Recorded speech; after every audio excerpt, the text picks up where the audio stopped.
গপু সোনা, ও গপু সোনা, আজকে কি খাওয়া দাওয়া হবে না? সারাদিনই কি খেলা খেলা হবে? চলো তাড়াতাড়ি কিছু খাবে, চলো। ও মাম্মা মাম্মা, আমি আর একটু খেলি না মাম্মা, আমার খেলতে ইচ্ছা হচ্ছে। না সোনা, অনেক তো খেললে, এবার কিছু খাবে, চলো। খেতে তো হবে, খেয়ে দিয়ে আবার তুমি খেলা করবে। না না না, আমি আরো খেলবো, আমি এখন খাবো না। ঠিক আছে, তুমি খেলা করো। আর আমি এই যে তোমার জন্য মিষ্টি মিষ্টি টক টক কামরাঙা এনেছি, এটা আমি তাহলে ছোটুকে দিয়ে দিই। হ্যাঁ, তুমি খেলো। হ্যাঁ, আমরা না, ছোটকে দিয়ে দেবে?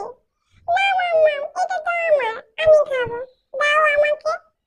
এই নাও, খাও। দেখো কেমন খেতে, তোমার খুব ভালো লাগবে, দেখো, খুব ভালো লাগবে। কি ভালো খেতে, মিষ্টি মিষ্টি কি ভালো খেতে।